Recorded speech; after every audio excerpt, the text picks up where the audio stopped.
Las 5:02 de la tarde, precisión mexicana, vamos a iniciar así a tiempo. Y bueno, pues antes que nada y en primer lugar, bienvenidas, bienvenidos a esta charla del ciclo Grado Cero del programa Arte, Ciencia y Tecnología.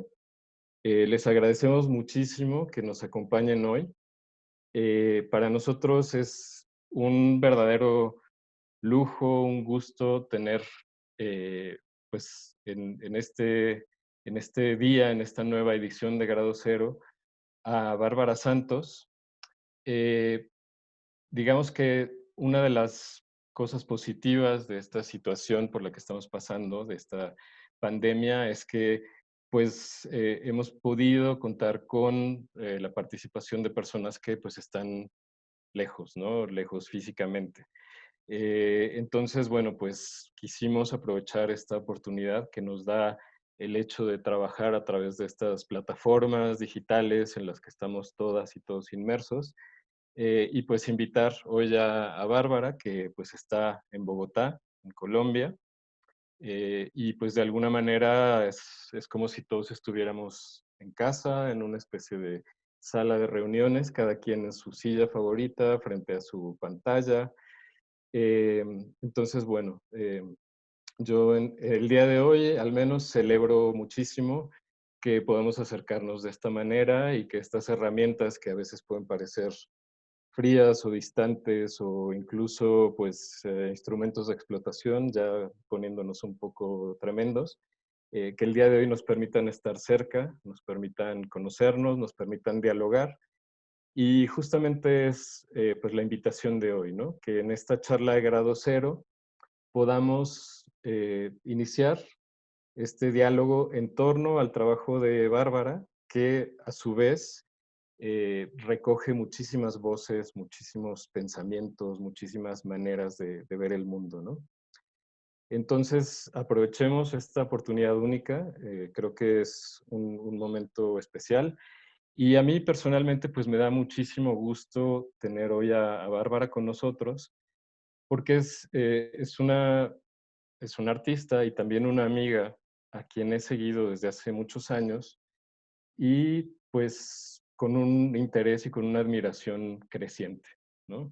Nos conocimos hace muchísimo tiempo, ya hace muchos años, y de alguna manera hemos estado siguiendo nuestro trabajo mutuamente. Y pues bueno, es el trabajo de Bárbara Santos, tengo que decir que personalmente es un trabajo que yo admiro, que me parece que condensa muchísimas cuestiones muy, muy interesantes que ya ella irá desmenuzando. eh, Cuestiones como la tecnología, como el conocimiento, como el pensamiento ecológico. Entonces, bueno, hoy el motivo de la charla pues es que Bárbara nos presente su trabajo y lo haremos en un formato de diálogo. Es decir, yo estaré dialogando con Bárbara, un poco dando pie para que ella pueda irnos presentando diferentes aspectos de su camino, de su trabajo, eh, pero pues para todas y todas queda abierto el chat por si quieren plantear alguna pregunta y ya hacia el final de la sesión pues vamos a leer las preguntas y vamos a dar pues esta oportunidad de que también todas y todos puedan participar de este diálogo con sus intervenciones, sus comentarios, sus preguntas. ¿Ok? Bueno, pues para comenzar y para no retrasarme más con estas presentaciones y todo, me gustaría leer brevemente la semblanza de Bárbara, porque, bueno, quizá muchos de ustedes no la conocen, entonces voy a leer la semblanza para no olvidarme de nada, y así un poco empezamos contextualizando la plática misma, ¿ok? Bueno, Bárbara Santos es artista visual, investigadora independiente, con maestría en artes visuales, y ella convoca al colectivo Quiasma y el colectivo Cuenco de Cera. Su trabajo reside en la intersección entre la selva, el arte y la tecnología, a través de diálogos expandidos como una forma de co-creación, con la guía de abuelos y abuelos de la Amazonía. Sus más de 15 años de trabajo entre la ciudad y la selva Se han manifestado en cartografía interactiva, instalaciones de video y sonido, libros, curadurías, diálogos donde los aspectos formales del arte y la investigación son cuestionados por el encuentro de culturas complejas para aproximarnos a la diversidad que subyace en Colombia y la Amazonía. Recientemente lanzó su libro La curación como tecnología del área de investigación en arte, ciencia y tecnología de IDARTES, que es un departamento de cultura del distrito de Bogotá, si no lo dije mal. Y este libro se lanzó en septiembre del año pasado, o sea que es bastante reciente. Espero que muchos y muchas de ustedes hayan podido descargarlo. En nuestra difusión en redes pusimos el enlace a la descarga de este libro. Y bueno, ojalá lo hayan podido descargar porque vamos a estar retomando muchos fragmentos del libro durante la charla. Bueno, sigo solamente para terminar con la semblanza de Bárbara, un poco para que se den idea de la gran diversidad de tareas que ella aborda. Ella es consultora en el marco del proceso de paz en cultura y género para el proyecto Puedes, que significa la paz, única esperanza para el desarrollo económico y social, con excombatientes y mujeres indígenas en el Putumayo, en la Amazonía. Bárbara participó en el 45 Salón Nacional de Artistas de Colombia 2019, fue co-curadora del Mercado Clandestino número 18 en Bogotá, de la Academia Móvil de Berlín en noviembre de 2019. Es directora de arte del proyecto Bare Jaco, Mujer Madre Semilla, cartografía sagrada interactiva creada por las mujeres indígenas del río Pirá, Paraná, de la Asociación Indígena Acaipí. Y becaria del Ministro de Cultura y apoyo por el Ministerio del Interior 2020 en el Baupés, Amazonía Colombiana. Entonces, bueno, esta semblanza que les leí ahora es un poco para trazar la cartografía del camino de Bárbara. Y yo quisiera empezar preguntándole directamente a ella, bueno, que se presente, si me dejé algo fuera, que lo mencione, por favor. Pero una cosa que a mí me parece un buen punto de partida para esta conversación es, digamos, el contexto del arte electrónico y del arte visual, que es, digamos, el contexto donde iniciaste tu camino. ¿Cómo es que desde allí partes hacia la selva? ¿No? ¿Cuál es ese recorrido que va desde el arte electrónico, desde el arte visual, hasta la selva, hasta la Amazonía? A ver, vamos a ver. ¿No lo puedes abrir tu micrófono? Disculpa, un momentito. Listo, ya ahora Ya. sí llegó. Bueno, Eugenio, pues mil gracias a ti de verdad por invitarme a este espacio. También pues a todos los participantes, al espacio que tienes que no lo explicaste, que yo creo que también hay gente colombiana. No nos explicaste muy bien cuál es el espacio en el que estamos de la UNAM y pues ahorita si nos cuentas también un poco más porque pues le da mucho sentido. Yo creo que esta conversación pues un ejercicio que pues vengo haciendo y venimos haciendo desde hace muchos años. Yo soy artista visual, como estabas contando.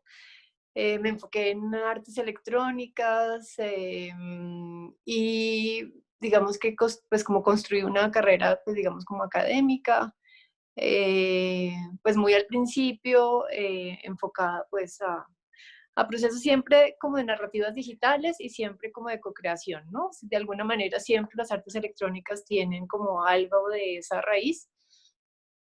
Y bueno, eso arrancó pues hace 20 años y fue, digamos, un camino como ya en retrospectiva, obviamente uno empieza a entender uno por qué selecciona ciertas cosas y ciertas maneras de andar y en algún momento sentí que tenía que salirme de la academia, como que sentía que no encajaba y que el ejercicio de las artes electrónicas se había convertido como en un espacio muy descontextualizado de mi propio contexto, ¿no? Entonces había como un interés muy grande por nuevas tecnologías y pues además pues una cosa interesante de este espacio que estamos pues abriendo ahorita contigo es que creo que hace muchos años yo no hablaba con mi propio medio, ¿no? Como con mi propia gente que produce tecnología o que produce pues obras o creaciones desde las artes electrónicas. Entonces digamos que me pone muy contenta porque el contexto de esta charla pues va a estar, es un poquito como en esa intersección de lo que me preguntas. Eh, y bueno, México para mí ha sido fundamental. O sea, si recuento en mi timeline lo importante que ha sido México en mi vida, digamos, creo que podría decir que es, no sé si un 50%, pero ha habido siempre un acompañamiento como de la tierra mexicana y de ciertas personas y de cierto contexto también de las artes electrónicas que pues desde muy joven como que me recibieron. Eh, y por casualidad, digamos que yo me enfoqué mucho en narrativa digital y en como documental expandido, que implicaría caminar, estar, andar, ir configurando pues como cierto tipo como de guiones a partir de los encuentros con la gente. Eh, y en un punto del camino, por casualidad, digamos, por decirlo así, aunque pues nada es casualidad, había como una vacante para ser la asistente de un diseñador gráfico para irse a la selva. Y como yo era tan viajera, le dije, bueno, yo quiero ir. Entonces, el inicio de llegada al Baupés, a la Amazonía colombiana, fue un inicio muy, ¿sabes?, sin pensarlo.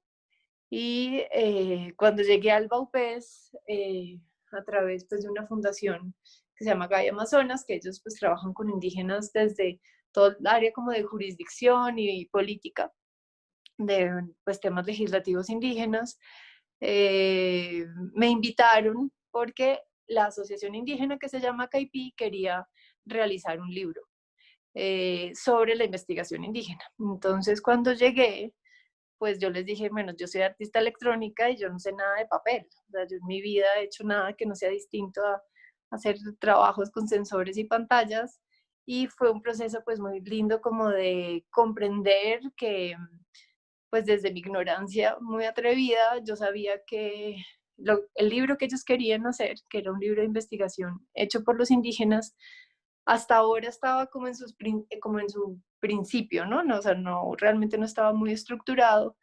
Y yo les dije, miren, yo no sé nada de impresiones, ni de libros, ni sé nada del contexto amazónico, pero yo siento que hay que hacer un proceso editorial con los indígenas, real.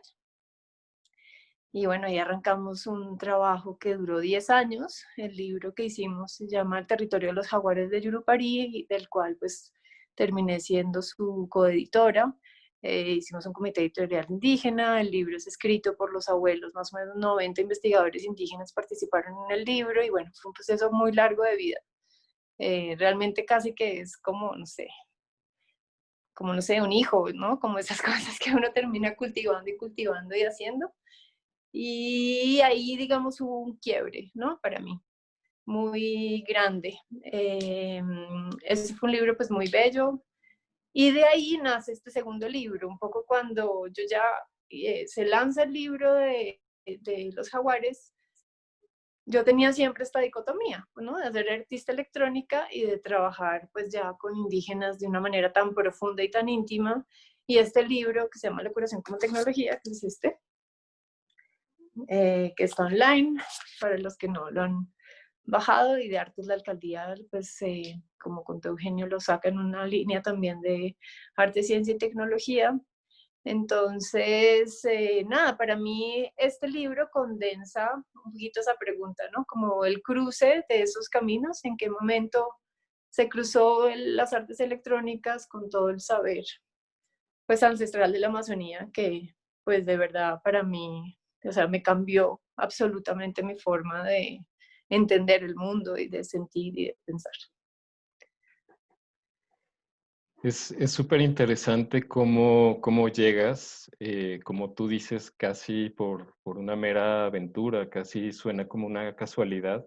Ujú. Y a veces yo pienso que uno no elige el camino, sino que el camino lo elige a uno. Y, y yo pensaría que en este caso el camino, al elegirte no se equivocó, porque te llevó hacia la selva, pero con un bagaje muy especial, ¿no? Que Ujú, ahora con lo que dices me vienen a la mente dos cuestiones, ¿no?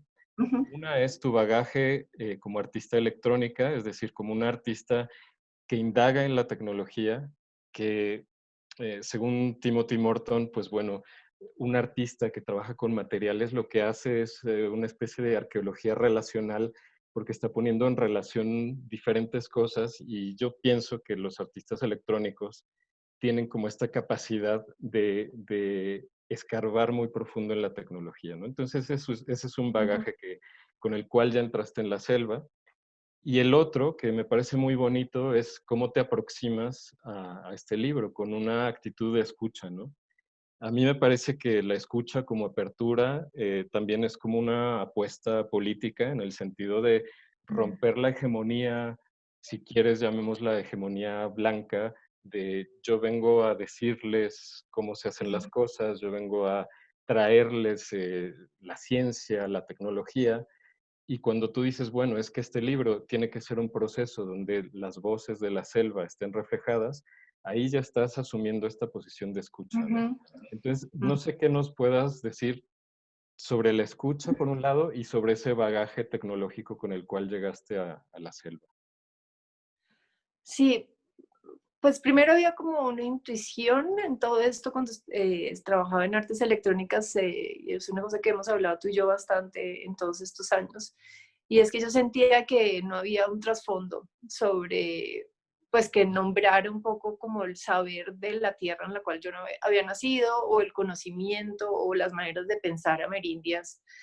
Digamos que no lo nombraba así, pero de alguna manera un amigo muy bello que se llama Beto Ricardo él decía eh, que era muy importante conectar las antenas con las raíces, ¿no? Y de alguna manera sí sucedió eso para mí en ese encuentro en la selva y pues debo admitir que el proceso de entender y comprender la escucha fue un proceso doloroso, donde el ego se tiene que destruir y completamente como para poder comprender como un ejercicio donde no es, digamos, no está tangible el objetivo, ¿no? Donde uno realmente está ahí, pero está entregado a un proceso que es colaborativo, que además que es un proceso recíproco, ¿no? Es un proceso, digamos, de transmutación o de transformación de la capacidad, digamos, de compartir o generar un relato, así sea crear un libro o hacer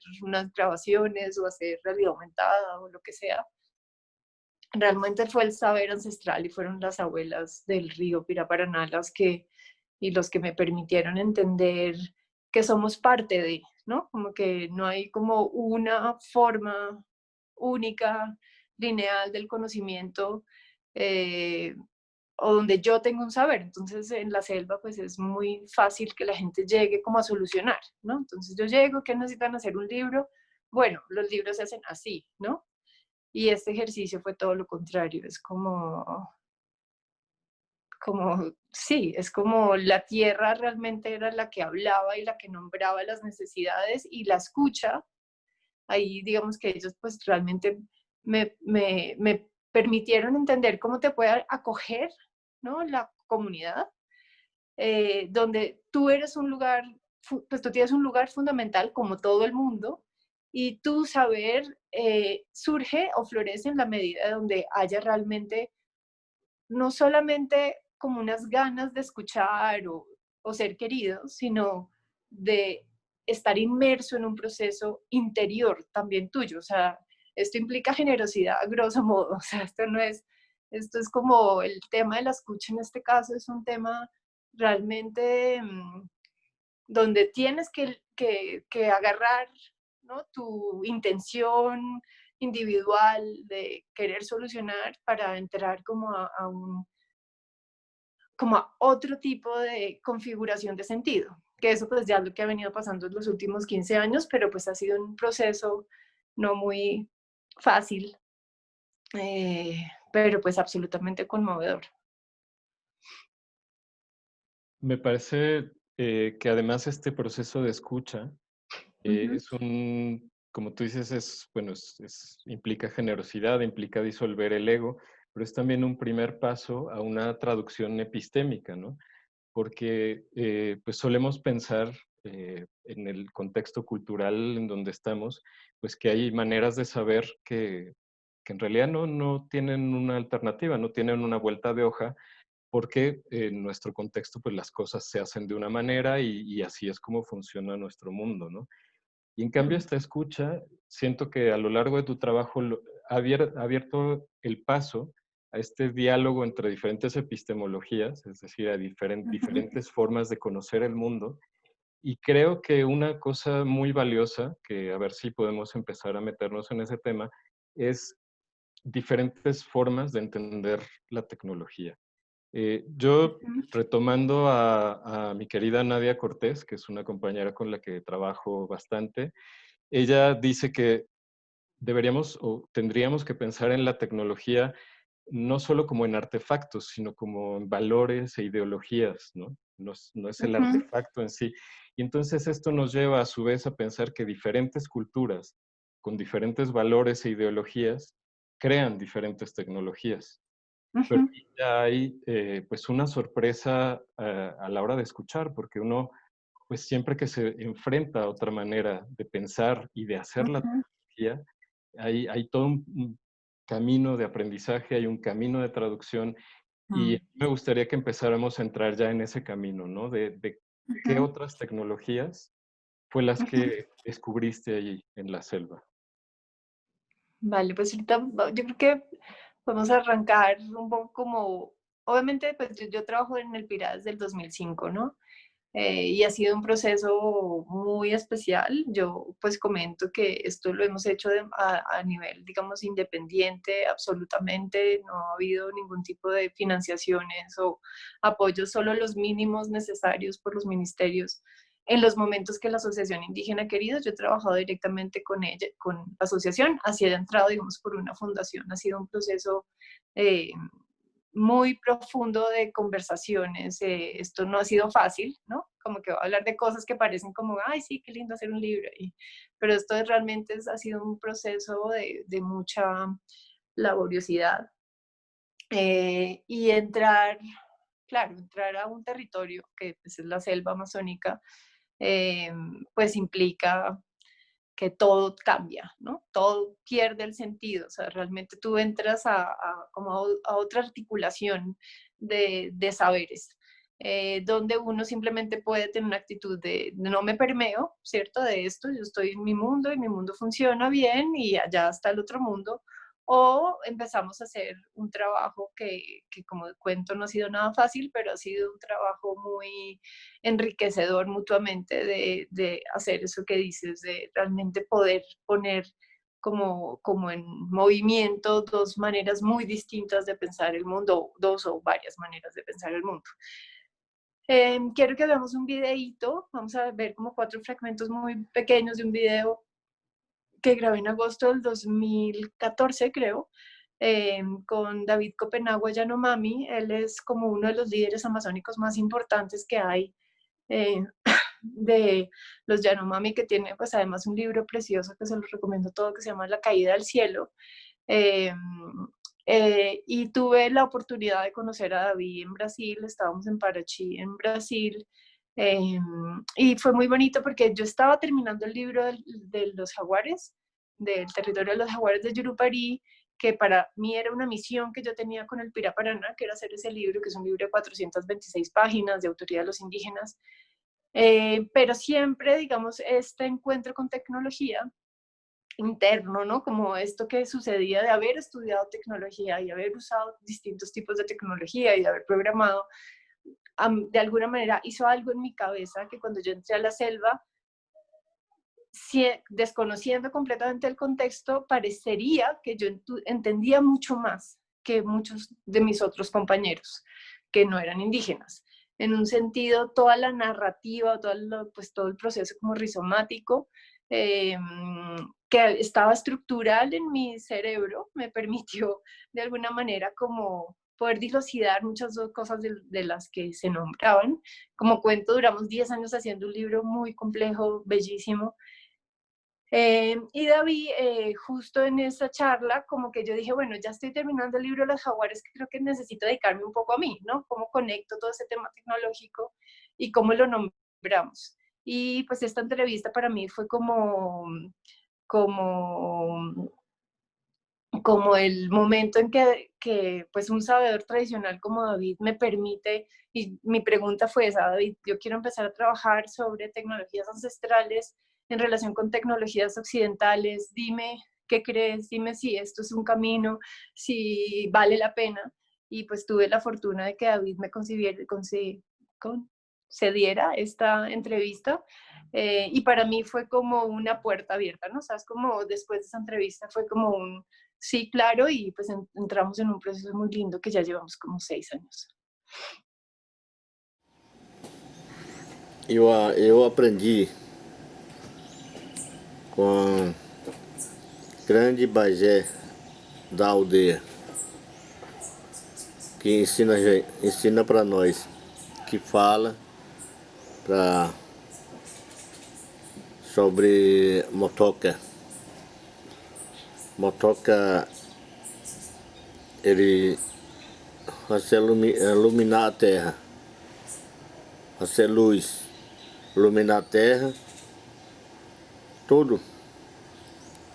Motoca, ele é um. Motoca não precisa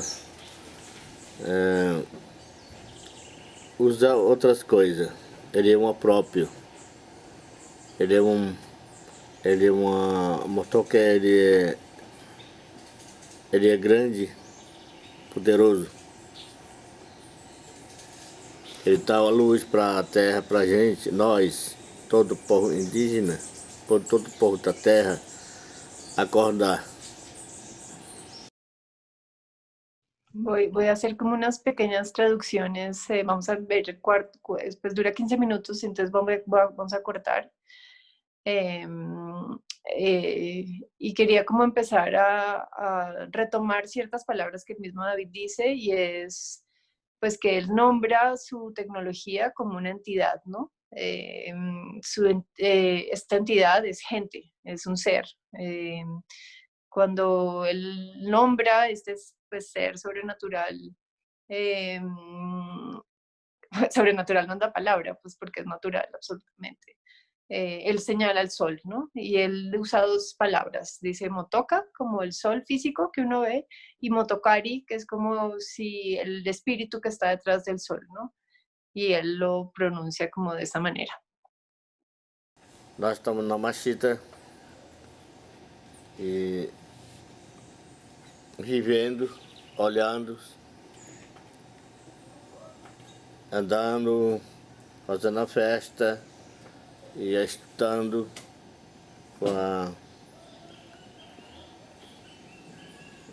com a mam.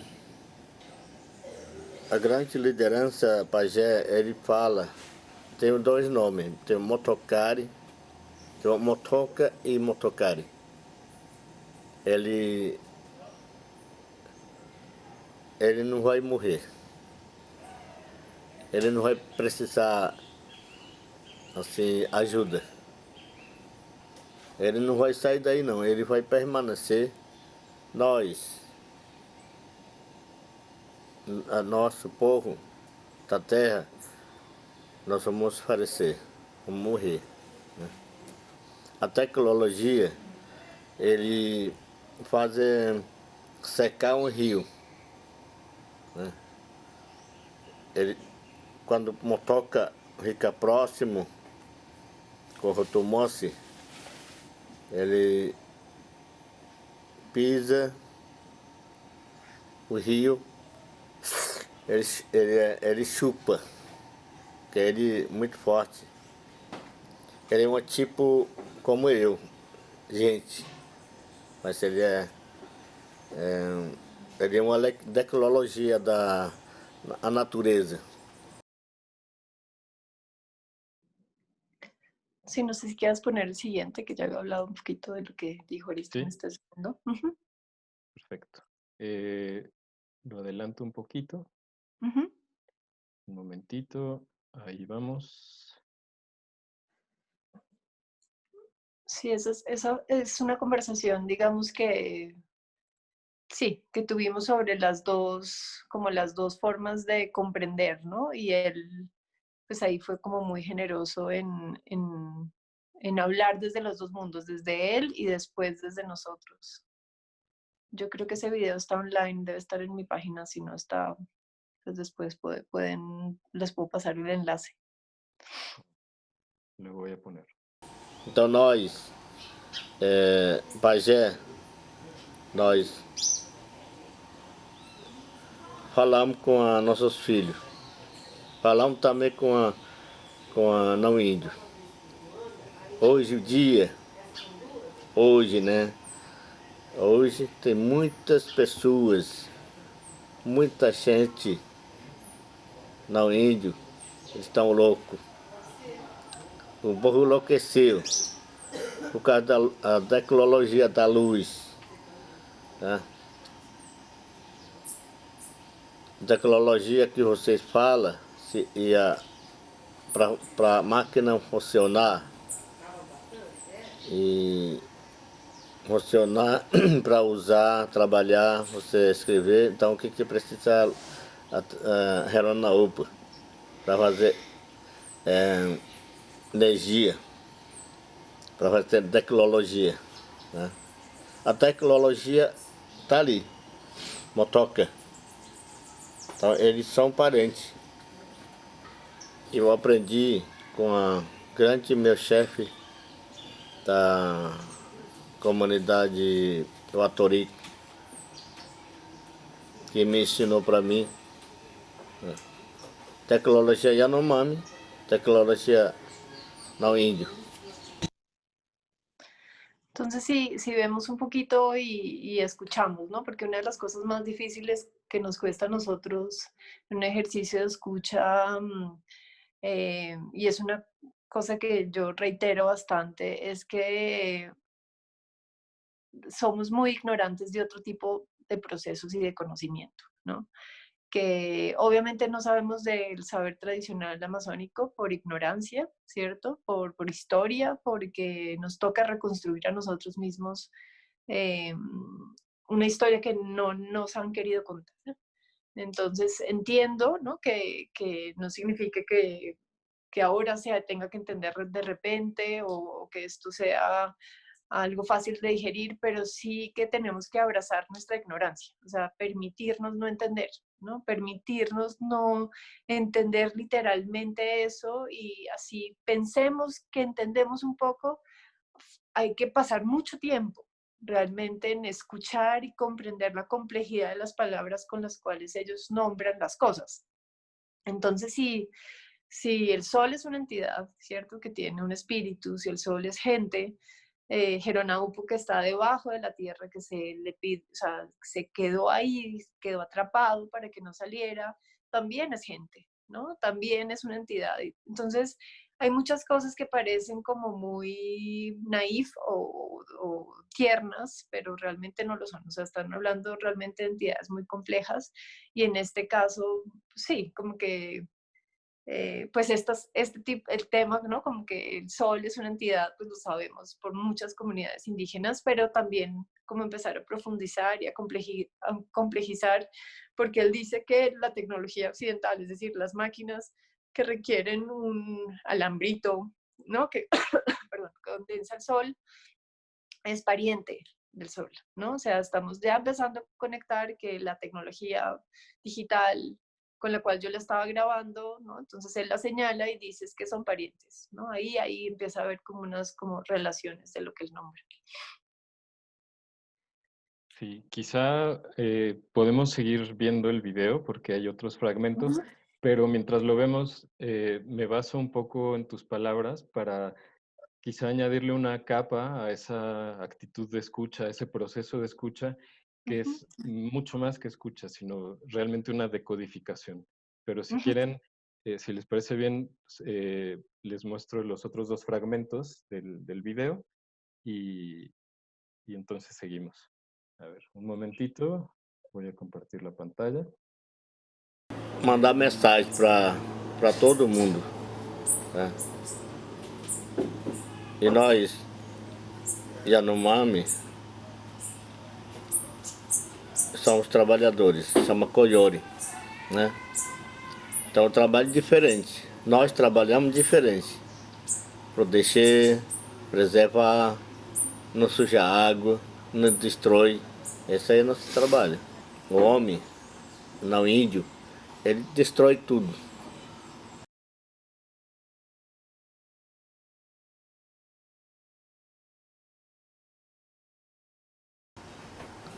Ouro, fazer chawara. Chawara é uma doença.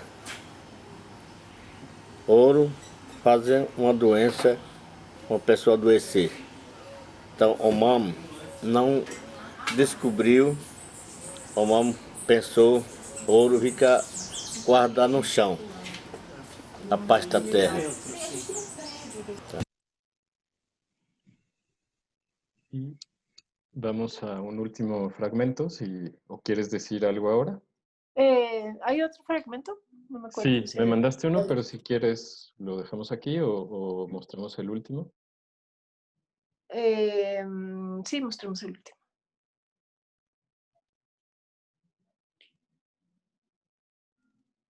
Vamos ahí. Ah, sí, sí había otro. Assim que nós pensamos, falamos para homem branco não tirar mais. Isso ouro não é para fazer, não é comida. Ouro não é para fazer bem. Ouro dá briga. Tá?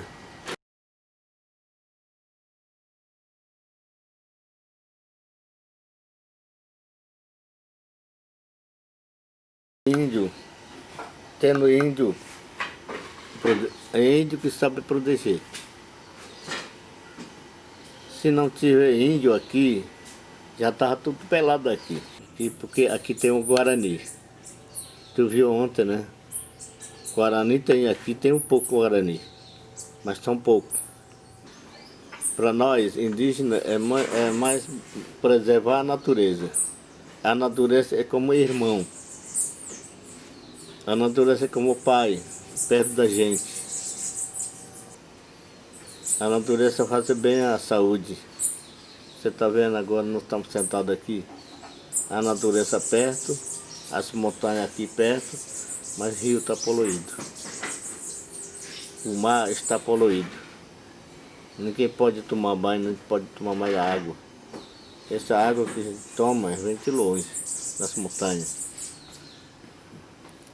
Mas nós estamos lutando. Se não estiver lutando, não tem mais índio. O branco acaba com a gente.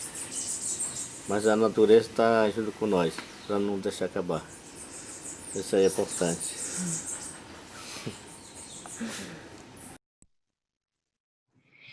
Entonces, ahí David nombra varias cosas muy importantes, que de verdad uno las ha escuchado 80 veces, ¿no? Que la naturaleza es el hermano, la tierra.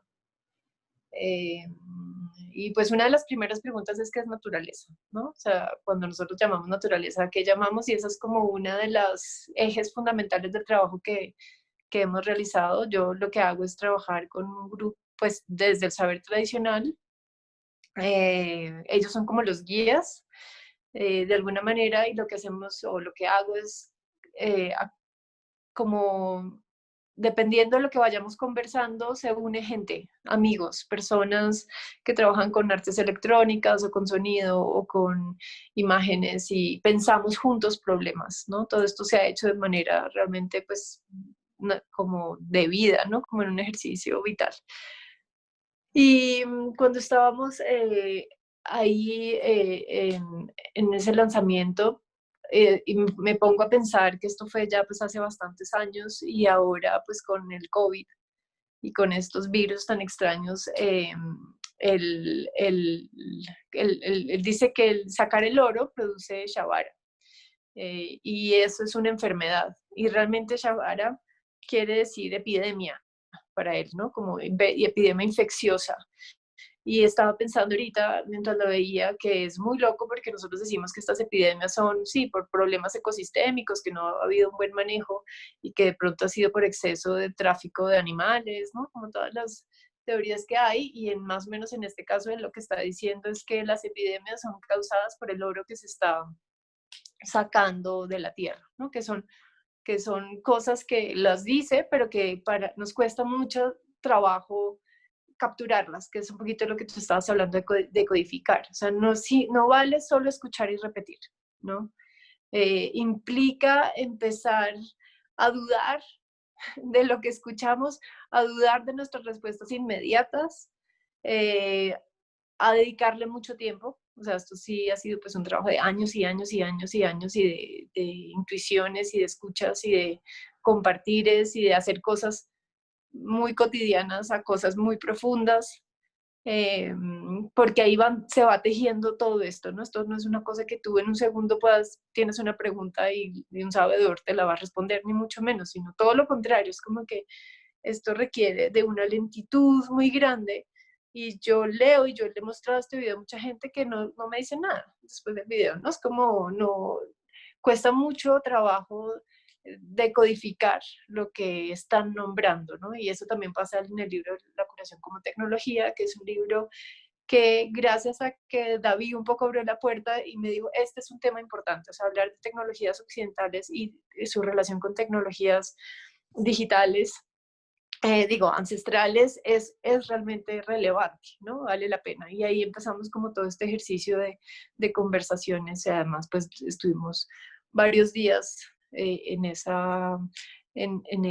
esos días hablando, y estuvimos con los guaraní, y bueno, realmente, ¿qué significa esa decodificación? Que ahí también te lo devuelvo a ti un poco como desde el saber pues más científico, porque sí estamos, es que nombraste, me parece muy importante, ¿no? Pasar del plano de la escucha a la decodificación. Mm. Sí, a ver, ahí yo me he acercado a estas tecnologías ancestrales gracias a ti, o sea que mucho de lo que yo entiendo pues te lo debo directamente, pero hay una cuestión que quizá me sirve para hablar sobre decodificación, y es esa relación que hace David Copenagua entre oro y enfermedad. Quizá podemos irnos a lo más literal y lo más inmediato y saber, por ejemplo, que los garimpeiros, que son estos mineros de oro de pequeña escala, que están en ese territorio, están penetrando el territorio del pueblo Yanomami y están extrayendo oro como suelen hacerlo, pero en esta ocasión están además llevando el virus, ¿no? El COVID-19. Ujú. Entonces hay una cuestión de inmediatez, pero para mí no se detiene allí, o sea, esto lo podemos ver en las noticias y es algo que se está desarrollando en este momento. Es bastante dramático, pero hay algo más profundo que a mí me lleva a esta decodificación. Pienso en el oro y lo pienso desde mi lugar de enunciación, que es occidental, que es totalmente distinto al lugar de enunciación de un Yanomami, de un guaraní. Y el oro, pues para mí es un superconductor, es un conductor maleable que está en prácticamente todos los componentes electrónicos en nuestras computadoras, en nuestros teléfonos. Aproximadamente el 9% del oro que se produce en este momento a nivel mundial se destina a aparatos electrónicos, ¿no? Entonces, para nosotros el oro, pues bueno, tiene, entre otras cosas, muchísimos significados. Como símbolo tiene muchos significados, o sea, significa valor, significa un valor estable, justamente cuando las monedas se deslizan en esta economía global, pues el oro se mantiene con un valor estable, pero referido a la tecnología, pues es un conductor maleable, un conductor bastante eficiente de la electricidad, ¿no? Que ahí está esa hermandad que Davi hace entre el oro, la electricidad, el sol. Pero también hay otra cuestión que es relacionar el oro con la enfermedad, ¿no? Y parte de nuestras conversaciones anteriores está la idea de la enfermedad como un regulador, es decir, como una especie de entidad potencialmente peligrosa que regula la dosis de oro que se puede sacar para utilizarla para bien, para estar mejor en el mundo de alguna manera, para llevar adelante la vida, pero a partir de una dosis, de una extracción excesiva de oro, se cae ya en la enfermedad, ¿no? Y para mí ese es un símbolo muy potente de la tecnología misma, ¿no? Cómo desde Bernard Stiegler o Ivan Illich, hablan de las dosis de tecnología, de la tecnología como un fármaco, ¿no? Por debajo de cierta dosis, la tecnología nos puede permitir estar mejor en el mundo, curar esta herida humana de no estar totalmente adaptados al mundo, pero por encima de esa dosis, esa sobredosis de tecnología, pues ya nos daña al planeta y es justamente lo que está hablando Davi, ¿no? Entonces, no sé si tú nos quieras hablar un poquito más de esto que ya quizá penetra en un pensamiento ecológico, es decir, de pensar la interrelación que hay entre el oro, entre la enfermedad, el río, el sol, la electricidad, la energía. Sí, da para hablar un montón de temas, solo esto que estamos hablando ahorita. Sí, hay un tema esencial y es que obviamente los saberes ancestrales pues no son saberes que no pueden desligar el saber de las plantas con la medicina, ¿no? Ni el saber de los vientos y de los calendarios, y en qué momento hay que hacer cierto tipo de actividades en la cotidianidad para que en un par de meses sucedan otras cosas. Eh, Cómo pueden manejar ciertas áreas de su territorio. Entonces, todo ese manejo, ¿cierto? Tiene que ver ahora con gobernanza, ¿no? Entonces, cuando ellos estaban en un ritual, en un proceso de manejo, digamos, de una danza ritual para algo en específico, están ejerciendo gobernanza, pero están trabajando desde el trabajo de la enfermedad y la salud, que a la final es como la esencia profunda del saber ancestral en la Amazonía. Y es, digamos que ahí empieza a haber como todo mejor dicho, esto es un tema enorme, eh, pero me parece muy bonito como conectar el problema de codificar en un sentido de unas ciertas relaciones que tienen que ver con la materia, ¿cierto? Materias que para nosotros son materias inertes, que, que les hemos permitido hablar muy poco, ¿no? Nosotros no hemos dejado que ciertas materias puedan hablar de otras cosas. Sí usamos el oro y lo usamos con tecnología y sabemos, ¿no? Pues un poco lo que estabas contando, hay ya como todo un raciocinio de eso también, pues alguien ahorita escribió en el chat todos los residuos que hay por minería, todos los sales de otro tipo de elementos que están destruyendo la tierra, que contaminan las aguas. Una de las conversaciones para contar un poquito la metodología del trabajo que nosotros hacemos es, como les conté, nace como de conversaciones muy profundas, ¿no? De necesidades reales, con 2 o 3 indígenas, con una familia completa o ya como con la asociación más grande.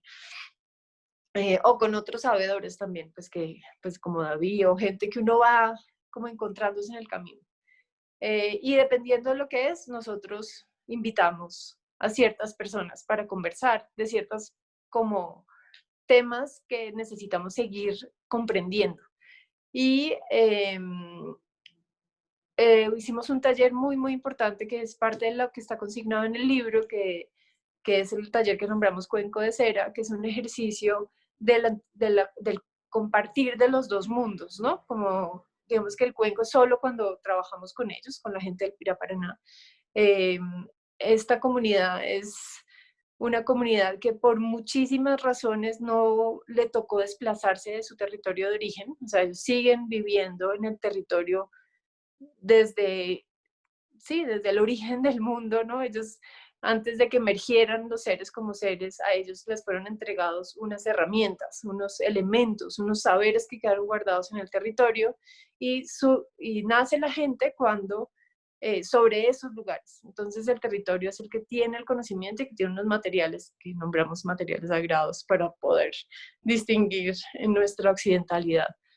Y empieza a haber otras formas de comprender la materia, ¿no? Y comprender la conexión que tienes como cuerpo con un territorio específico y con unos materiales o unas herramientas específicas para manejar un saber o ese territorio. No sé si podemos de pronto poner el PDF y así ubicamos un poquito a la gente Sí, de dónde estamos hablando lo y pongo. como con imágenes que también puedan como inspirar. Gracias. Ahí está. Vale, si puedo poner la próxima. Bueno, pues el libro. Acá hay una pequeña introducción que pues me gusta leer, la anterior. La voy a leer antes de esta, que es... nada, este es un buen momento para reconocer aquello que nuestra historia ha censurado y exterminado. Es buen momento para agradecer a las culturas milenarias su resistencia. Es buen momento para dejar de subvalorar el saber indígena y reconocer sus lenguas como palabra viva y ciencia holística. Es momento de crear tecnologías a partir de la autonomía de culturas diversas. Es quizá el último momento para tomar decisiones acertadas. Y si pasas a la siguiente, eso es un sobrevuelo del Baupés, que es donde está el puntico ahí, pues si tú estás marcando, a mí me encanta poner los mapas sin nombres para poder empezar como a vernos, no por labels y países, sino como por el cuerpo, ¿no? O sea, qué tipo de corporalidad puede tener la Amazonía.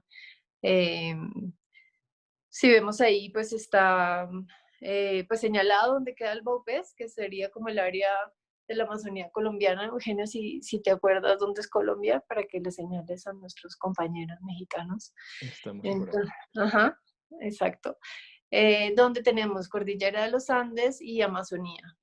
Nosotros son 6 países, tenemos la tercera parte de Amazonía, que eso es bastante del territorio. Obviamente casi toda la Amazonía es brasilera, pero pues se comparte con Venezuela, las Guyanas, Ecuador y Perú.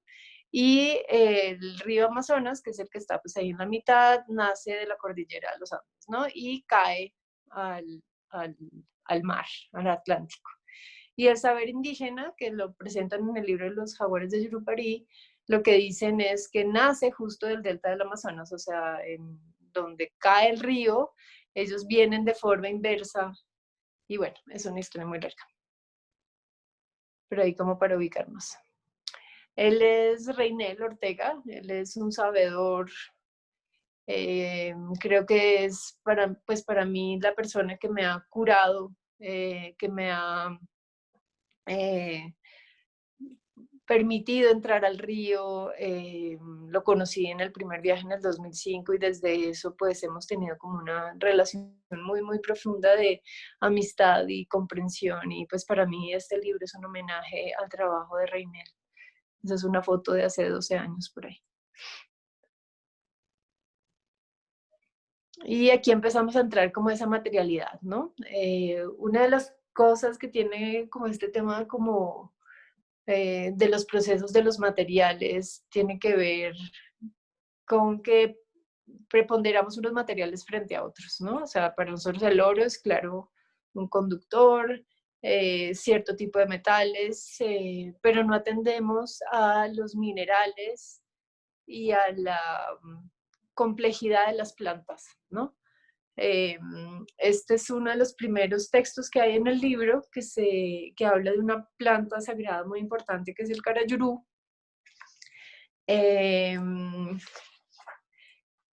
Y digamos que la misión con este libro, cuando la Alcaldía de Bogotá y pues el área de IDARTES con Andrés García Larrota me pidieron pues que hiciéramos el libro, me pidieron que hiciéramos una conexión entre la ciudad y la selva. Y eso para mí pues fue un proceso bastante importante, porque me empezó como a aterrizar, ¿no? De muchos de los trabajos que hacíamos allá y cómo se podía realmente hablar de lo que implica pensar la selva y el saber ancestral desde la ciudad. Y ahí yo pues con Muipu, que es el Jesús León, es el nombre en castellano, él es de la etnia Tatuyo. Fue muy especial porque empezamos a hablar y a él le hice como la primera pregunta sobre qué sucedía cuando él venía a Bogotá, ¿no? Como qué pasaba cuando él dejaba la selva y se venía a la ciudad. Si había algún tipo de conexión o algún tipo de protección o no, como cuál era el conector. Y fue muy bello porque él pues justo hizo esta entrevista, que es la primera que está, donde habla pues de esta planta que él hace una analogía con lo que para nosotros puede ser un pasaporte, ¿no? Él dice, el carayurú es una planta, claro, todas las plantas tienen minerales y tienen atributos. El saber ancestral maneja una lengua primigenia de origen que es pues como un código milenario muy complejo, con lo cual pueden, digamos, hacer conjuros o desde una ciencia de la palabra y el aliento, hacer que se activen ciertas cosas de manera preventiva para lo que, para lo que va a suceder. ¿Por qué sucede esto? Porque ellos, a diferencia de nuestra, ellos no han olvidado el origen del mundo. O sea, para ellos el origen de las cosas sigue siendo vivo. O sea, el pasado es algo que es presente y que está constantemente en su relación cotidiana con todas las cosas. Y ellos lo que hacen es rememorar, rehabitar, decodificar ese saber que está grabado e inscrito en las plantas, en los animales, en los seres, en las piedras. Y de esa manera ellos pueden transmutar la materialidad. Entonces, este Carayurú, Muipu dice que es la manera como ellos pueden ser reconocidos en la selva. O sea, de alguna manera un niño nace y se conjura el Carayurú para que la selva lo reconozca. Voy a leer una parte muy pequeña del Carayurú porque es que realmente es precioso. Y habla pues además de un vínculo con otra planta que es el tabaco. Dice, el vínculo espiritual es a través del tabaco y el Carayurú, el cual contiene la oratoria tradicional de los sabedores, Kumá, con el cual nos podemos comunicar así estemos lejos de él. Lo importante es que el sabedor Kumú guarde, ¿cierto? El sabedor Kumú es la forma en lengua de decir sabedor o médico tradicional. Entonces, lo importante es que el sabedor, el Kumú, guarde a través del Carayurú el alma del indígena en su propio territorio y calme posibles enfrentamientos que podamos tener o le puedan hacer daño en la ciudad. Entonces, él dice que, y esto es muy bello, dice, para que se pueda adaptar el indígena en la ciudad, el lengua tatuyo solo nombramos Oka Kenisare, es decir, saber dirigir la buena palabra a la persona y saberla conocer. Eso es lo que hace a través del aliento, del kumú, con oratoria ancestral, que es lo que yo digo como conjuro. Entonces, sí, hay como una traducción de telepatía en lengua indígena, podría ser esta, que es Oka Kenisare, que sería esa buena palabra, ¿no? Y ese saber al otro, ¿no? Y en esa medida ellos están en comunicación constante. Él dice, el Carayurú es un material sagrado que nació desde el origen para la protección de la gente anaconda que vive en el río Piraparaná. Se originó en el lugar donde se quemó la anaconda de Yurupari, en ese lugar donde está el fogón, o sea, donde se quemó el Yurupari, hay un fogón y ahí de ese mismo fogón nació la mata de tabaco. Cuando se elevó al cielo, ¿cierto?, del humo de este tabaco, la sangre de la anaconda enrojeció todas las nubes. Y su hija lloraba todos los días después de la muerte de su padre. Cuando miró hacia arriba, cayó una gota de sangre en su piel, creando la primera menstruación. Y de la menstruación nació la mata de Carayurú. Es la fuente de vida para la mujer indígena y la protección para todas las etnias que vivimos en el territorio. Y aquí un poquito como para hablar de esto, realmente ellos hablan como el último párrafo, ¿no? O sea, todo lo que, como ellos mismos se nombran desde su propia saber, ¿no? Que es súper complejo y que tiene que ver con entidades y personajes y personas que son del pasado, pero están vivas hoy. Y digamos que parte, digamos, de la exploración de este desplazamiento a la ciudad, pues tiene que ver con el conocimiento de esta planta, que es lo que podríamos nosotros llamar telepatía. No sé si se te ocurre algo, Eugenio. Bueno, yo estoy, como siempre, maravillado por la complejidad de estas explicaciones del mundo. Y lo que me viene a la mente, que quizá también es una conversación que hemos tenido, es cómo hay no lo quiero llamar ciencia, porque la palabra ciencia está muy cargada, ¿no? Ha habido desde la antropología muchos investigadores con las mejores intenciones que estudian otros sistemas de conocimiento e intentan legitimarlos llamándolos ciencia, ¿no? Que la intención es buena, pero pareciera entonces que la única manera válida de conocimiento es la ciencia. Entonces, cuando algo ya recibe como esa etiqueta de ciencia, entonces ya es válido, ¿no? Entonces, por eso evito hablar de una ciencia ancestral, más bien hablo de este conocimiento ancestral que yo creo que para nosotros es muy difícil de asimilar y de comprender porque yo creo que hay una diferencia fundamental, ¿no? De alguna manera, todo nuestro edificio de conocimiento científico está basado en un lenguaje que últimamente es abstracto, que son los números, ¿no? Y hay como esta universalidad de los números que se pueden utilizar para describir desde el átomo hasta el planeta y todo lo que hay en los niveles intermedios.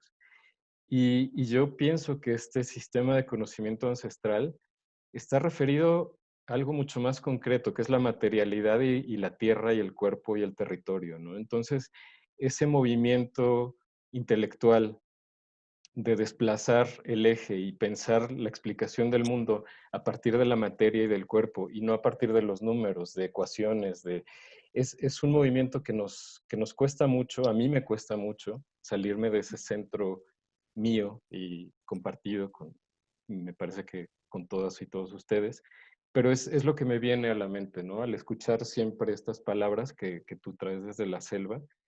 Y no sé, si quieres, seguimos adelante revisando el libro, hagámosle como tú quieras. Sí, pues iba a hablar que, digamos, parte del saber pues de todo este saber ancestral, que está, como les decía, ellos pues afortunadamente no les tocó salir de sus lugares de origen y tienen todavía toda esa memoria y ese saber.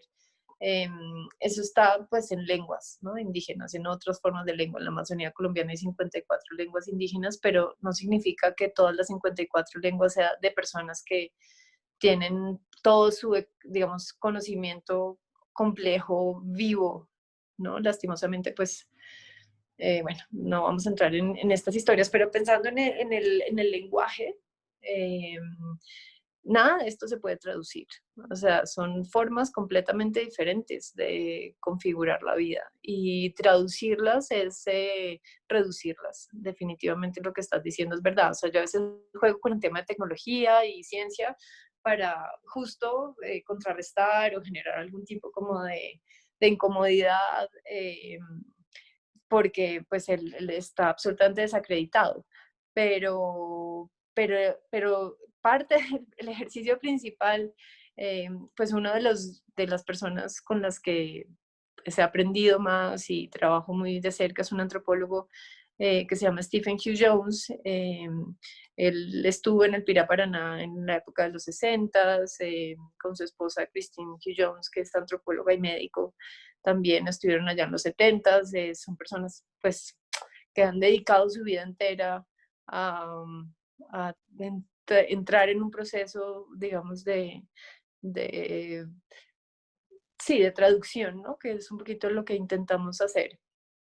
Y Stephen dice, en la medida que nosotros no sepamos lengua indígena, lengua activa, por decirlo así, lengua en estos niveles de complejidad, nunca vamos a entrar en un diálogo. O sea, ellos hablan español, pero nosotros no hablamos en lengua. Y en ese ejercicio, pues además estamos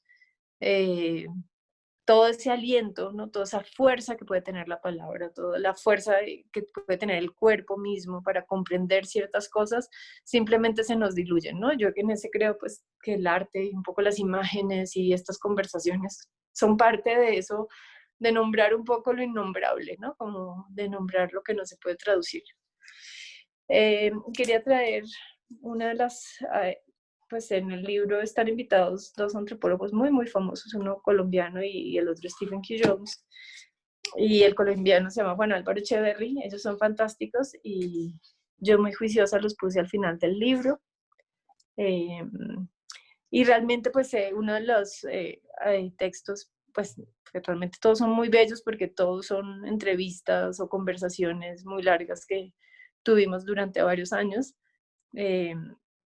Todo el libro está basado en entrevistas, pero esas entrevistas no simplemente que yo fui hice una entrevista, sino que hicimos un trabajo de años muy grande pensando ciertos problemas, ¿no? Entonces pensábamos problemas sobre si vale la pena que entrara cierta tecnología al río o cuál otra, ¿no? Y por qué, y muchos problemas que pueda haber o muchas necesidades e intenciones. Entonces, este libro que es basado en entrevistas, no es que yo me fui a entrevistarlos y ya, sino que hacemos talleres donde hablamos en la mañana sobre tecnologías, digamos, académicas occidentales, y en las tardes hablamos de las tecnologías ancestrales, y en las noches como que digerimos un poquito todo lo que pasa, ¿no? Entonces este libro nace de eso. Este libro no es simplemente como ir a hacer reportería y conversar, sino que ha habido pues diálogos de muy, muy largos. Y pues el texto de Juan Álvaro, pues justo habla, pues para nosotros los artistas electrónicos, de los minerales. Entonces dice, la memoria es mineral. Lo mineral siempre está al lado de la electricidad. La dureza se da por los enlaces eléctricos. El hierro se puede licuar. El oro es neutro, valencia 8. No hay sal de oro. Hay sales de hierro y potasio. Por eso forman estructuras distintas. El cloro y el sodio se empatan perfectos. Tienen una carga eléctrica potencial de hidrógeno. La tecnología digital retorna a lo mineral. Lo análogo se relaciona con lo orgánico. Lo digital se parece a una estructura cristalina. Y retomando un poco lo que tú decías de las conversaciones que hemos tenido, de nuestras diferencias en intentar que la vida se vuelva, digamos, el lenguaje o la abstracción pues, matemática. Y digamos, estamos completamente desvinculados por el saber que tiene el territorio y las plantas del territorio y los flujos, los fluidos, porque además pues todo esto tiene que ver con muchas más cosas alquímicas, si queremos hablarlo así. Y dice, el conocimiento desde el saber ancestral, Juan Álvaro Echeverry no es indígena, es antropólogo, pero lleva muchísimos años trabajando sobre estos temas. Entonces él dice, el conocimiento se adquiere a través del cuerpo. Para mambear coca, hay que ir a la chagra y cuidar la planta como si fuera un hijo. Haciendo, se construye el cuerpo de mambeador. Entonces, la hoja de coca, que es la planta, pues, una de las plantas más importantes del saber ancestral, se tuesta y se mezcla con yarumo. Y pues un poco los abuelos y hacen eso, ¿no? El saber de los hombres es cuidar esta planta, pero la tienen que cuidar desde que nace para poder después procesarla y mambearla. Y eso es lo que ellos dicen, construir un cuerpo de mambeador. O sea, tú no solamente vas y consumes un producto final, como todos nosotros, sino que el saber tradicional hace todo el proceso, que es lo que nosotros hemos perdido, ¿no? Nosotros simplemente compramos el aparato electrónico, pero no hemos estado en todo el proceso desde el origen. Y cuando digo que los talleres que trabajamos tienen que ver con esa reconfiguración del origen, es volver ahí, ¿no? Es como volver a entender de dónde nacen las cosas y estar como en todo ese proceso. Desde el conocimiento científico, de clasificación botánica, por ejemplo, el objeto de estudio está por fuera del cuerpo, que es lo que tú estás diciendo, ¿cierto? Desde la perspectiva indígena, usted está viendo allá afuera lo que está dentro de su cuerpo, que usted no puede ver, ¿no? Que eso es un poco, yo creo que ahí hay como un cruce muy fuerte de estas diferencias. No sé si quieres comentar algo. Sí, bueno, más que nada, lo que quisiera es, bueno, por un lado recalcar que los diálogos que tú has emprendido, las entrevistas que están recogidas en este libro no son prácticas extractivas, como tú decías, no es que uno vaya a hacer la entrevista y después regresa con esa entrevista para obtener un título o un grado académico, sino que tengo la certeza, pero da muy claramente la impresión de que tú has estado allí y has devuelto cosas, ¿no? Ha sido realmente Mm. recíproco. Y en ese sentido yo más bien te preguntaría a ti, ¿cómo ha sido la recepción de las tecnologías digitales, de las tecnologías electrónicas en la selva, ¿no?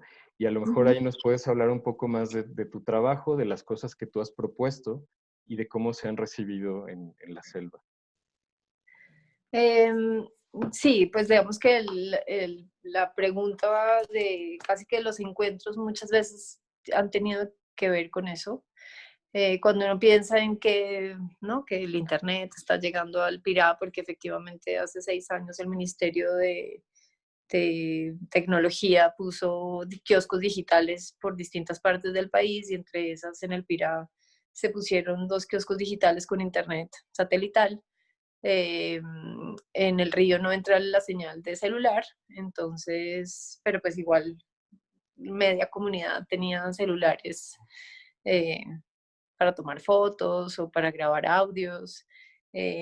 También pues nos llevó nos ha llevado muchas reflexiones, pero eh, pues uno es sobre la contemporaneidad, ¿no? O sea, yo soy tan contemporáneo como Muipu o como Miguel con el que trabajamos, o sea, no hay nada que sea, por más que tengamos distintas formas de conocer, no hay nada que no nos haga ser de la misma tierra, ¿no? O que nos permita comprender que estamos en un momento de, de complejidad, ¿no? Con todo lo que está pasando con estas economías extractivas. O sea, el problema, ellos comprenden el planeta en el que estamos viviendo igual que nosotros, ¿no? Entonces, en ese ejercicio contemporáneo hay realmente unas preguntas donde no es como que uno vaya y lleve tecnología de afuera, sino que ellos comprenden qué es lo que sucede, digamos que el manejo ancestral tiene que ver con fuerzas y ellos saben perfectamente que a la selva la están acabando y no tienen que ir a viajar a verla ni la tienen que ver con drones ni noticieros, ¿no? O sea, ellos saben desde su trabajo que eso es así. Y cuando uno empieza a pensar en tecnologías, entonces dice, ay, sí, llevar internet y computador, pero pues un machete hace 1000 años ya fue un cambio profundo en las comunidades amazónicas. O, y de eso lo hemos hablado muchísimo y ha sido bellísimo porque ellos decían que antes ni siquiera las canoas se usaban mucho, sino que se caminaba y el río era tan importante, era una entidad tan fuerte que no se tocaba el río. ¿No? Hay una cantidad de cosas que han salido en estas conversaciones que uno dice, bueno, ¿en qué momento se interfieren las formas de conocer? ¿No? Y nosotros mismos también, o sea, ¿en qué momento pues conocemos el mundo y cómo lo conocemos? Que a la final yo creo que es la pregunta que nos hacemos, más que sobre tecnologías, en realidad nos preguntamos es, ¿de dónde nacen las cosas? ¿Cierto? ¿Cuál es como su esencia? Y ellos dicen, nosotros tenemos que entender de dónde nacen y qué bueno que ustedes entiendan un poquito de lo que para nosotros significa eso. Entonces, pues el motor ha llegado pues hace muchísimo tiempo, allá pues no hay carreteras, pero pues llega la gasolina por una avioneta, las linternas se usan todo el tiempo, hay pilas, o sea, es como, ¿qué es lo que interrumpe la calidad de vida, ¿no? ¿Qué es lo que interrumpe un bienestar regenerativo donde realmente se permita es que la vida siga siendo vida? Y creo que ahí es donde nosotros trabajamos y usamos distintas herramientas y tecnologías que van pasando por el camino con poca plata. Entonces también eso ha sido divertido, ¿no? Es como que esto ha sido casi que ir descubriendo con lo que va apareciendo, ¿no? Es como una confianza enorme. No sé si quieres mostrar ese videito de los peces. Yo creo que te dije que iba a ser el último, pero como aquí vamos como pensando al ¿Quieres, revés, quieres que lo ponga con audio o sin audio? con audio. Ok. A ver, ahí.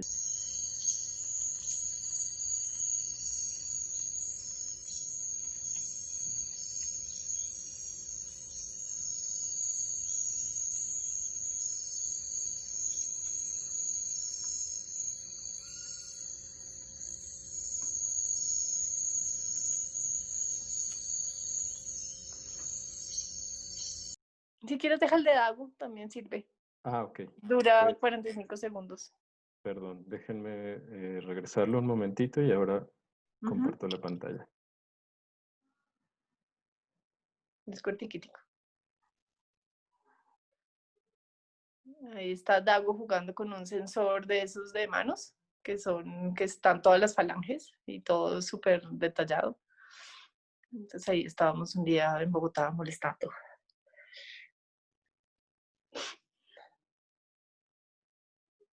Y me gusta mucho cómo pone las manos. Realmente. Bueno, eso es un poco este video de Dago es de hace rato, como de hace 5 años. Dago es un abuelo tradicional, Macuna, muy importante en el río. Él es el papá de Miguel, que también, digamos que ha sido muy bonito porque ya llevo 15 años, entonces yo empecé trabajando como con los hermanos grandes y ahora trabajo con los hermanos chiquitos o con los hijos.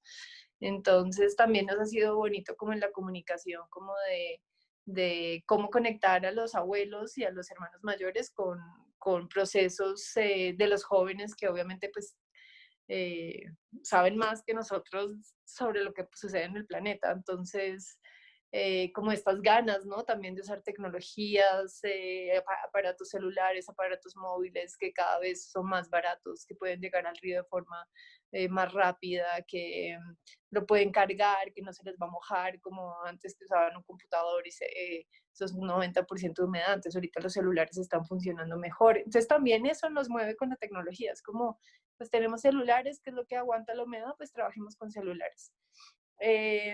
Y hemos explorado muchas cosas. Y el video anterior de los peces es un trabajo muy bonito que es el que nos tiene trabajando. Esto ya ha sido un poco después del libro y ha sido algo pues que hemos llamado como cartografía interactiva, ¿no? Que es y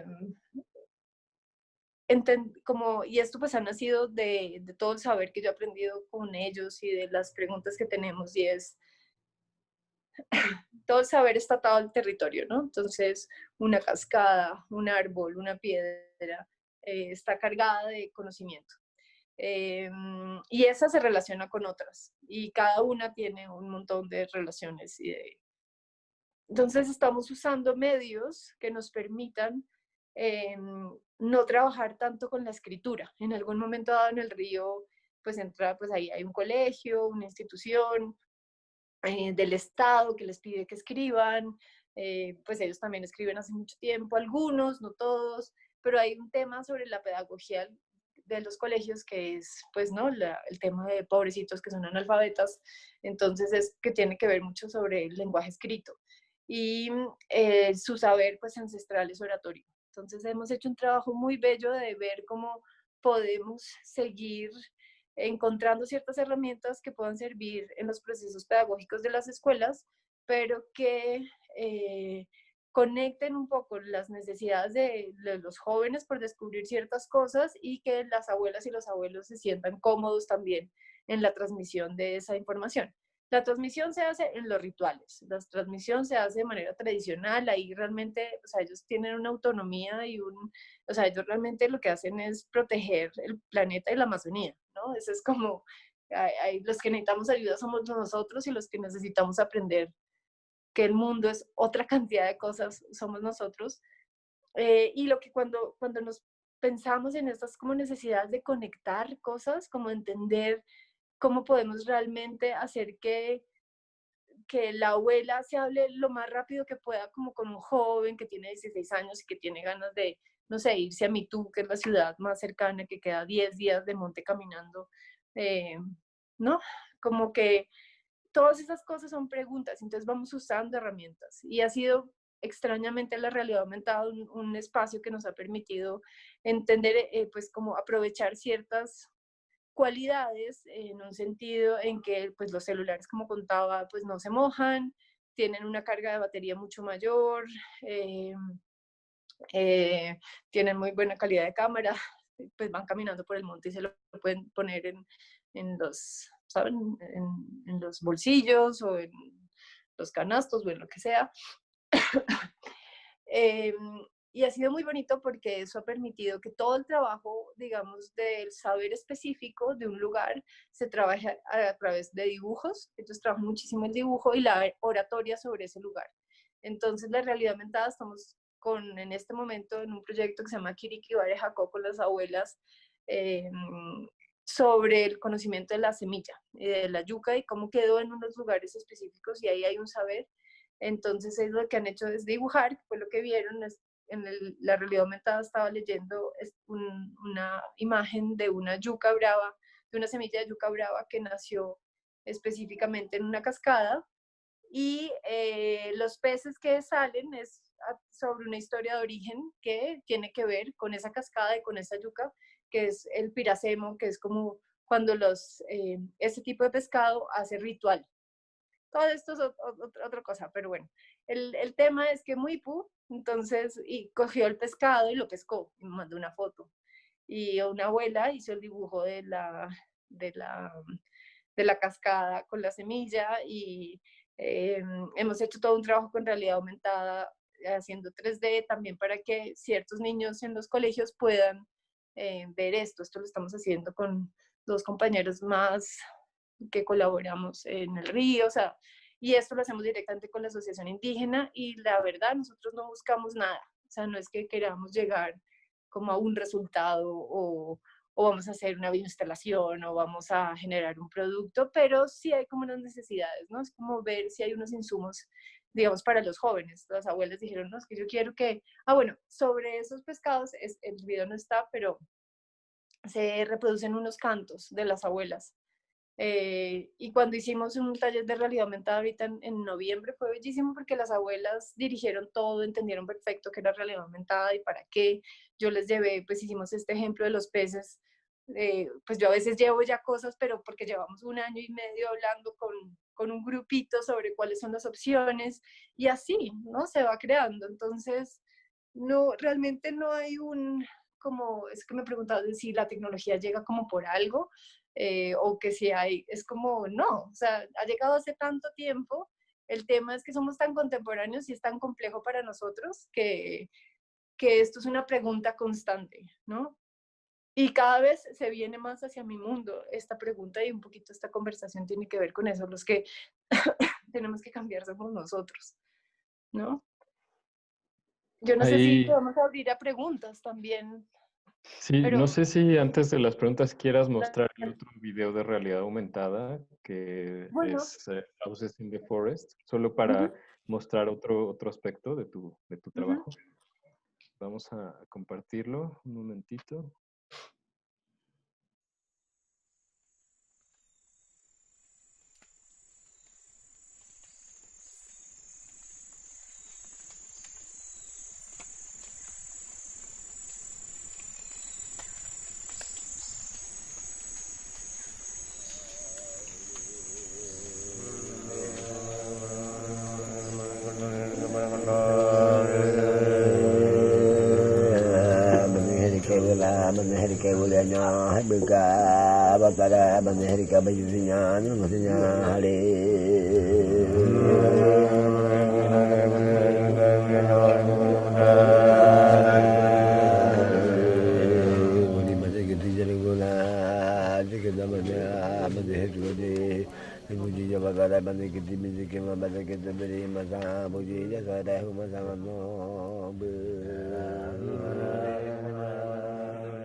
Ese fue un trabajo muy bonito que hicimos hace 2 años con Reinel Ortega, que es uno, pues el de la foto que les mostré, de Stephen Hugh Jones, y yo intentando em, eh, como empezar un poco a cruzar el material que teníamos, ¿no? Como empezar a cruzar todos estos trabajos que llevamos haciendo sobre cartografía sagrada con ellos.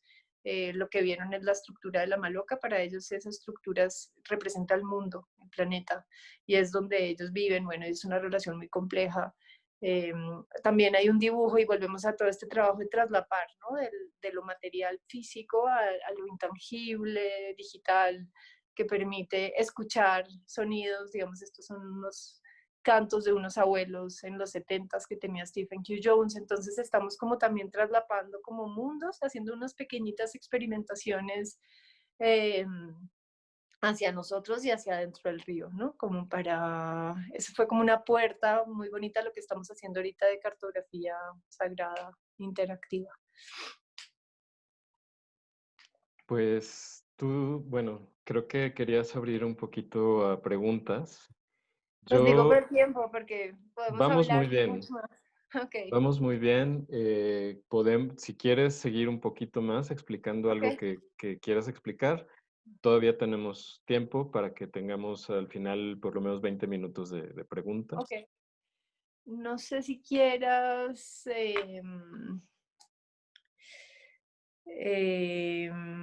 no sé si pones el PDF y me voy guiando por ahí. Sí. Hay una imagen muy linda de Miguel. Eh, A ver, tú me dices en qué página. si sigues, es que no me acuerdo. No, sí, no, devuélvete. Perdón. Hay una cosa muy linda que sí quería como leérselas, sobre todo para nosotros los artistas electrónicos, que tenía que ver, bueno, esa es la imagen de Miguel, que es la carátula del libro, y que Miguel pues es el hijo de Dago, el que salía en el computador.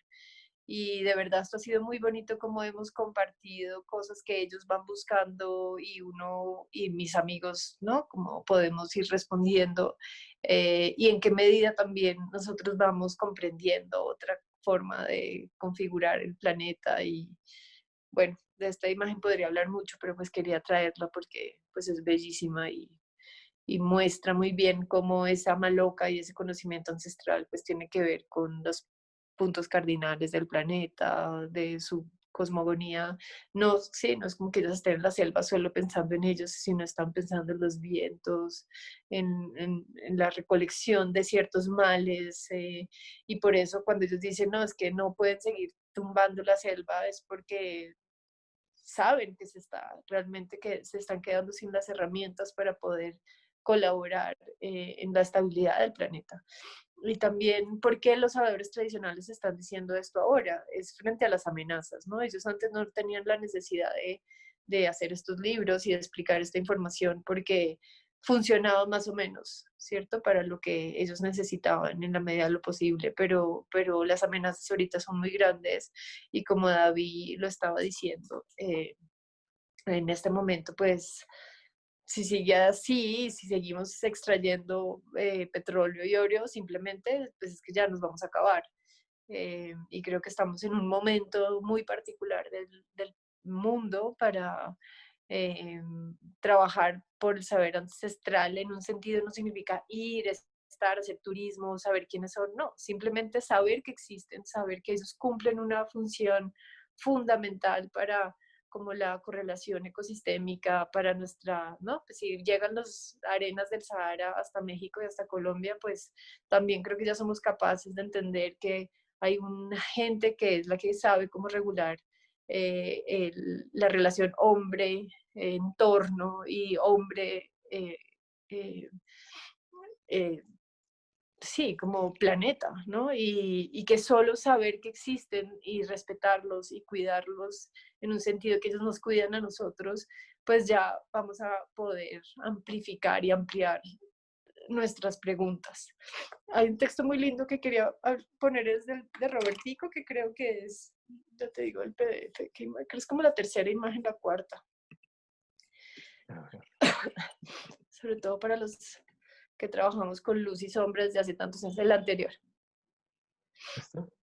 No, la que sigue, ajá. ¿Esta? No, la azul. Ujú. Em, Perdón, es que tranquila, ¿esta del río o la anterior de la galaxia? la de la galaxia. Ok. Ajá. Esto fue una conversación también bellísima con Robertico, un indígena barazano que estuvo en mi casa hablando y estábamos hablando también de la protección, ¿no? Como hablamos del carayurú y cómo esta planta del carayurú y el caracol y el polvo y el tabaco genera como esta telepatía con la selva. Robertico me hablaba de un conjuro muy bello que se llama Gisirihai. Y Gisirihai tiene que ver, se traduce como la sombra. Entonces, entonces yo le preguntaba a Robertico, bueno, ¿cómo protegen a un sabedor, cierto, del río cuando llega a Bogotá? Y Robertico dice, así como los árboles tienen las ramas, por debajo el árbol tiene una sombra, ¿cierto? Esa sombra protege del calor. Eso es Gisirihai. Es un lugar fresco donde no hace calor. La curación, ¿cierto? La protección, el conjuro, sirve de sombra para prevenir que pueda sufrir enfermedad por muchos motivos. Ir en contra de las fuerzas de los lugares sagrados, ir en contra de la noche, del rayo, de los truenos, del cambio de las épocas, de problemas amorosos, problemas sociales, de paludismo. Entonces él dice, un sabedor, a un indígena o un indígena de sabedor, dice como una sombra, ese conjuro, el sabedor te va a proteger. Ahí puedes prever qué puede suceder, ¿cierto? En ese momento del conjuro se puede, el sabedor sabe qué va a suceder y le pide al indígena que va a viajar que cuide sus dietas, ¿no? Entonces le dice, puedes comer tanto el pescado tal, no puedes comer este otro tipo de pescado, no puedes tener relaciones sexuales, no puedes hacer cierto tipo de actividades, etc. Y el sabedor en el río puede hacer un diagnóstico de ese movimiento que vamos a hacer. Dice el sistema indígena, ya cuando esta persona está aquí en Bogotá, ¿cierto? ¿Qué pasa con ese conjuro, digamos, cómo se visualiza? Dice el sistema indígena lo disfraza de la luz del sol a esa persona, como lo disfraza de la luz de millones de estrellas, lo disfraza del color blanco del firmamento, lo disfraza del oxígeno de ese blanco que es impalpable, lo disfraza con lo colorido, lo disfraza con el viento de la noche para que nadie lo pueda tocar, lo disfraza de la sombra del tiempo, la sombra del cosmos. Y dice, y para nosotros que nos encanta trabajar con la luz, dice, en la naturaleza el color uno lo puede ver, pero el color no lo puedo tocar. Todos producimos sombra. A las mujeres las convierte en una estantillo, en un poste de la yuca brava. A la mujer la convierte en una montaña, en un cerro que se llama Yupatí, donde usted esconde el espíritu de esa persona en ese cerro para que en la ciudad no vaya a tener ninguna enfermedad. Y en el cerro Guacamaya, en Araraquara, por el Caquetá. Joa Tuti Menire. Poner una capa de pelos, Kuni Soare, darle a usted la protección. Y es algo que hablábamos también de la materialidad contigo el otro día, ¿no? Es como que implica el brillo, ¿cierto? ¿Qué pasa si es como si yo camino con el brillo de las millones de estrellas que hay en el firmamento, ¿no? No me van a ver. Si yo camino y tengo como la incandescencia del sol, también me vuelvo invisible. Y eso, pues, este saber maravilloso y profundo que, pues, ha permitido además, pues, que la resistencia indígena siga y que los saberes ancestrales, pues, estén hoy contándonos esto y dándonos un camino para dedicar tiempo, ¿no? Si algo lo que hemos hecho nosotros es dedicar mucho tiempo a pensar esto, ¿no? Muchos años y la vida entera ya de cuánto tiempo gastamos en otras cosas y cuánto tiempo gastamos en preguntas fundamentales para tener una mejor vida, ¿no? Y en ese sentido, cuando me preguntabas sobre lo difícil o no que han sido nuestros caminos, porque tú y yo también tenemos mucha similitud en los lugares en los que hemos trabajado y los costos, que para mucha gente son costos, para mí es riqueza, pero para mucha gente son costos profesionales, costos económicos, lo que se recibe y lo importante que ha sido para nosotros profundizar en esto y seguir trabajando en esto, pues no tiene, pues, comparación, ¿no? Y es así de sutil y así de profundo y duro, ¿no? La selva es un lugar muy duro. Y ahora con todo lo que está pasando, pues peor. Sí, todo esto que dices, ¿no? La voz que recoges aquí sobre el ocultamiento como protección, pero además el ocultamiento a través de una visibilidad extrema, ¿no? Que es esa luz de millones de Ujú. estrellas. Yo creo que es una idea muy potente y que además puede tener como resonancias en otras culturas. Por ejemplo, está el ocultamiento sagrado en el Islam, que es justamente mostrarse de una manera tal que el mostrarse justamente te oculta, ¿no? El taquilla, que es este término islámico. Y es también una forma de encriptarse, ¿no? Es como cuando hablas ahora ya específicamente de la trayectoria de un artista como tú, que pareciera que en el mundo del arte tienes que estar constantemente produciendo y haciendo como esta publicidad del yo, ¿no? Haciendo público todo el tiempo tu Ujú. trabajo y uno tras otro, y cuando paras de producir, pues simple y sencillamente no existes. Estos caminos que son lentos, que son laboriosos y que ocurren muy lejos de todas nuestras pantallas, Mm. eh, implican esta especie de encriptación del yo, que es una especie de ocultamiento, pero que a lo mejor, como tú dices, es pura riqueza, no es una pérdida, no es como que te perdiste, sino que te estás Ujú. enriqueciendo para poder dar y que es Mm. justamente lo que nos estás dando hoy, que yo, Mm. o sea, lo que siento es que lo que nos has dado es una migaja de todas las conversaciones que han forjado tu camino a lo largo de todos estos años. Y, y eso, digo, yo creo que la conversación podría ser mucho más larga, podría ser una conversación Mm. muy, muy larga y muy rica, pero a mí ahora sí me gustaría abrir un poquito el espacio a las preguntas de las personas que nos acompañan.